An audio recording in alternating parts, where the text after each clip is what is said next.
SoFi is a one-stop shop that is helping to define the new age of online banking, breaking away from the traditional mold of brick-and-mortar banking systems. And I haven't sold a single share of my SoFi position since I first bought shares back near the beginning of 2021. And being that SoFi is still far away from its initial highs, I'd like to go over some important things to keep in mind with SoFi stock, like what its greater context is in the neobanking sector, all the insider selling that's been going on, the risks with SoFi stock, and more. And at the end, I'll discuss if I think SoFi is still a good buy in 2022. So if we look at other fintech companies like Square, also known as Block, and even PayPal, these are all companies that haven't been doing so hot lately, as investors have wanted to see more growth than what's currently being provided. And on top of this, rumors were even circulating that PayPal would buy Pinterest. Now, whether or not this will happen is honestly anyone's guess, but you have to understand that Pinterest is not a cheap company to buy. PayPal would need to pay a premium to get it. But yeah, unfortunately, market sentiment for PayPal is worsening. Its growth is simply slowing down. And this doesn't mean that PayPal or Square are bad companies. In fact, I personally think they're both phenomenal companies that investors shouldn't have any long-term concerns with. However, when we look at SoFi, we need to understand that it's still in the early phases of growing its financial offerings and doesn't have anywhere near the customer base nor the expertise of Square or PayPal. Generally speaking though, I think this is fine, as while SoFi might not have the experience of those other two fintech companies, I see SoFi as playing a completely different game by offering a much broader range of financial services to its customers. Now, when it comes to the insider selling of SoFi, here's what we know. SoftBank sold 22.5 million shares for $486 million recently, and the SPAC entrepreneur Chamath Palihapitiya also cut his take by 15% the week before the SoftBank sale. However, while SoftBank's dramatic selling instilled some fear in some SoFi investors, here's how I think you should look at it. In 2022, SoFi is planning to receive a bank charter, which, if they prove to get it, will be a huge success for them. And to get a bank charter license, shareholders with more than a 10% position have more paperwork to do, meaning they just have more regulatory and disclosure requirements to meet. And for this reason, I think that both SoftBank and Chamath may have anticipated the Fed's rate tightening cycle, which could hurt fintech firms more so than traditional financial companies. Basically, the Fed's rate tightening cycle actually helps traditional banks more. The interest rate spread will widen, which will potentially increase interest income for banks holding billions in bank deposits.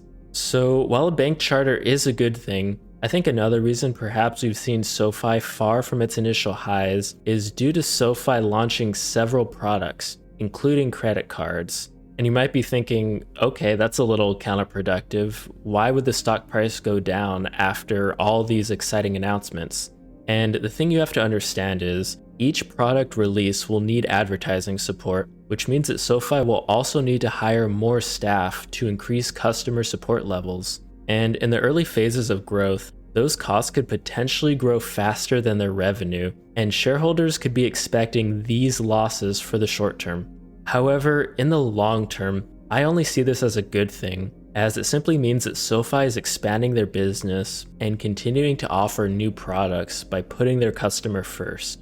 And as SoFi's business reaches economies of scale, I think these investments in technology will undoubtedly pay off. Their operating margins will expand, and I think those who bought the stock at lower prices will of course benefit from the stock as it rises in value. And another thing you have to understand with SoFi as well is that their assets under management are relatively small compared to the banks. Personally though, I really don't quite understand why investors would still be compelled to sell SoFi stock and buy other stocks like Citigroup or Bank of America. I know it's just my opinion at the end of the day, but I think these banks are really going to need to step up their game and seriously innovate if they want to be competing with SoFi in the future. SoFi is just different. SoFi actually wants to differentiate itself from the above-mentioned banks. It wants to help its customers achieve financial independence, which will happen when they borrow, save, invest, and spend more. And to back this up, the CEO Anthony Noto has said that SoFi offers many loan products. For example, it has a money account that acts as a checking and savings account all in one. Members sign up for SoFi credit card, they have SoFi Invest to buy into 4 different asset classes, and the Relay product is SoFi's unique tool that you can kind of think of as a top of the funnel product, meaning it will learn more about its customer, enabling SoFi to recommend a suitable product to keep that customer within the SoFi ecosystem, which of course is a good thing for both the customer and SoFi. And I think Relay gives SoFi a huge competitive advantage. It essentially personalizes the customer experience, and when it recommends a product that a customer wants to buy, it just adds to SoFi's revenue growth. The customer's getting the proper help, and SoFi is earning more money. It's a win-win. SoFi also offers convenience. Members aren't forced to sign up for all the products they offer. They only sign up for what they feel like they need or that they could benefit from. However, over time, it's been shown that SoFi members will actually sign up for more and more products over time. And after the company earns its trust and reliability from each offering, customers will just do more business, potentially for a lifetime with SoFi. So at this point, what exactly does SoFi need to be a successful growth company that I know they can be? SoFi needs to work through a product development backlog in 2022. And don't get me wrong, the SoFi team is continuing to build faster performing products for their customers. And yet, you have to understand that SoFi still has more products ahead. When it comes to investing, SoFi needs to get customers on options and margin. And in the cryptocurrency space, SoFi needs to offer more types of cryptocurrencies so that it can reasonably compete with the likes of Coinbase. SoFi basically needs to make customers answer the question of why they would choose SoFi for both investing and crypto, when the customer could just as easily pick Robinhood and Coinbase, which both offer user-friendly interfaces and more investing options. And as long as SoFi doesn't overspend when it comes to advertising, should customer growth happen to slow down, SoFi is well on its way to becoming an extremely successful business in my opinion. So, with all that said, what's the takeaway here? And is SoFi still a good buy in 2022? Okay, so while the insider sales definitely have pressured SoFi over the last few months, which could undoubtedly scare some retail investors from buying more at the current levels, all that aside, SoFi's business is thriving.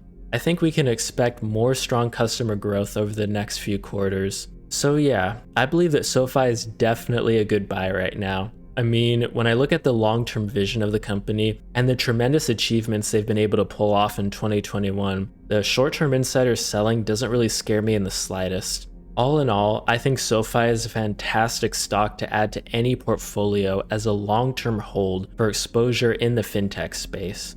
But yeah guys, that'll wrap up the video for today. Thanks as always, and I'll catch you next time.